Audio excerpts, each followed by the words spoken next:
Hello बेटा, कल हमने पढ़ा था ट्रायल बैलेंस कैसे तैयार करते हैं, तैयार करने का मेथड। ठीक है, आज हम करेंगे क्वेश्चन। तो देखिए ये कह रहा है कि 30 जून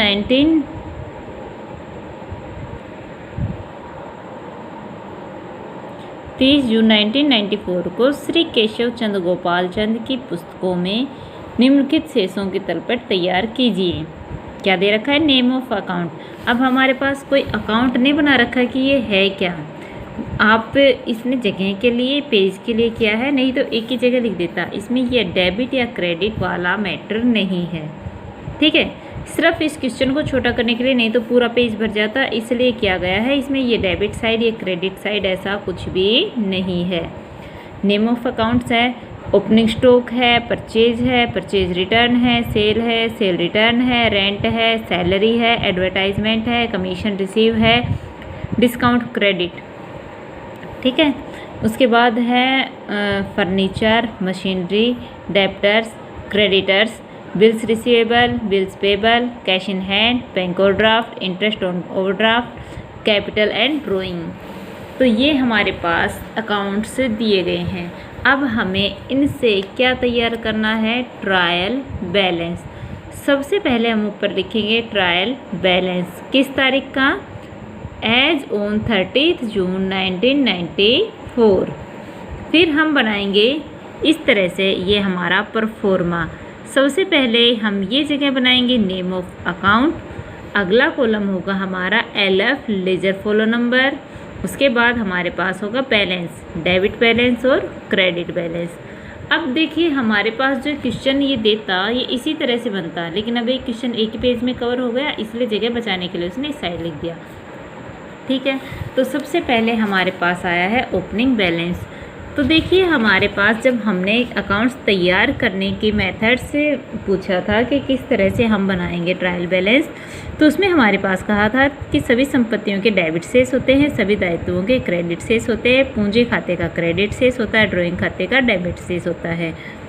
ठीक है, उसके बाद था क्रय खाते का डेबिट शेष, विक्रय खाते का क्रेडिट शेष, क्रय वापसी का क्रेडिट और विक्रय वापसी का डेबिट। सभी खर्चे और हानियाँ डेबिट और सभी इनकम और लाभ क्रेडिट होते हैं। तो ओपनिंग स्टॉक, हमारा स्टॉक क्या है? हमारी एसेट्स, तो कहाँ पे जाएगा? Debit side. उसके बाद है परचेज कहाँ जाएगा? डेबिट। उसके बाद है परचेज रिटर्न, क्या बताया था इसका? Credit balance. उसके बाद बताया था सेल का क्या होगा? Credit balance. सेल रिटर्न क्या बताया था? Debit balance. उसके बाद है रेंट। अब रेंट हमारे पास नहीं दे रखा कुछ, इट मीन्स ये क्या है? हमारा खर्चा। रेंट रिसीव कहता तो हमारी इनकम होती है। अगर आपके पास सिर्फ रेंट या सैलरी दे रखी, इट मीन्स वो आपका खर्चा है। तो रेंट एंड सैलरी क्या है? हमारा खर्चा। एडवर्टाइजमेंट क्या है? हमारा खर्चा। कमीशन रिसीव हुआ, ये क्या है? हमारी इनकम। तो कमीशन रिसीव, इनकम क्या होगी? क्रेडिट। उसके बाद है डिस्काउंट डेबिट होता है तो इट मीन्स खर्चा। अब डिस्काउंट क्या है? क्रेडिट और इट मीन्स क्या है? आपकी इनकम, और इनकम क्या होती है? क्रेडिट।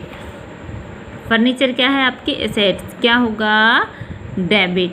मशीनरी क्या है? आपकी एसेट्स, क्या होगी? डेबिट। डेब्टर्स क्या है? आपकी एसेट्स, क्या होंगे? डेबिट। क्रेडिटर्स क्या है? आपके लेनदार, क्रेडिटर्स हैं जो कि आपकी लायबिलिटी है। तो देखिए हमारे पास क्रेडिटर्स, ये देखिए ये आ गए। कितने हैं हमारे पास क्रेडिटर्स हैं हमारे पास 12,750 के।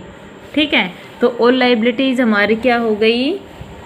क्रेडिट, क्योंकि सिर्फ हमारे जो एक्सपेंसेस है वो ही डेबिट होते हैं, हमारी इनकम होती है वो क्रेडिट होती है, हमारी एसेट्स डेबिट होती है, हमारी लायबिलिटी क्रेडिट होती है। तो क्रेडिटर्स हमारी लायबिलिटी हैं, इसलिए क्रेडिटर्स क्या हो गए? क्रेडिट। उसके बाद है हमारे पास बिल्स रिसीवेबल। हमें बिल्स रिसीवेबल क्या है? हमारी एसेट्स, BR कितना है हमारा? 13,750। तो देखिए हमारे पास ये दे रखा है, चलिए 13,450 नहीं, 4600 हैं, तो 4600 हमारे पास ये आ गए। ठीक है, उसके बाद हमारे पास दे रखा है bills payable. Bills payable, bills payable क्या है हमारी, बिल्स रिसीवेबल हमारे क्या है, एसेट्स है, तो बिल्स पेबल हमारी लाइबिलिटी है, कितनी, 2500 रुपये। फिर कैश इन हैंड हमारे एसेट्स हैं, कितना है हमारे पास कैश इन हैंड, 5220, ये आ गया। उसके बाद है बैंक ओवरड्राफ्ट हमारी लाइबिलिटी है 10,000 की, और इंटरेस्ट ऑन बैंक ओवरड्राफ्ट क्या है हमारा खर्चा, इसलिए क्या हो गया, डेबिट। उसके बाद है कैपिटल हमारी क्या होगी, क्रेडिट, और ड्राइंग हमारा क्या होगा, डेबिट। अब जब हमने जोड़ किया तो दोनों साइड क्या हो गए, बराबर। इट मीन्स कंप्लीट हमारी टर्म आ गई है, कोई टर्म छुटी नहीं है, ठीक है। हमारा मिलान सही, इट मीन्स यहाँ तक हमने सारे खाते जो मेंटेन किए हैं अच्छे से किए हैं, तभी हमारा बैलेंस बराबर आ रहा है, डेबिट का भी और क्रेडिट का भी। आई होप बेटा आपको समझ में आया होगा, नहीं आया होगा तो फिर से पूछ लेना, सेकंड क्वेश्चन आप खुद करोगे, बिल्कुल ऐसा कैसा है, ठीक है। Thank you.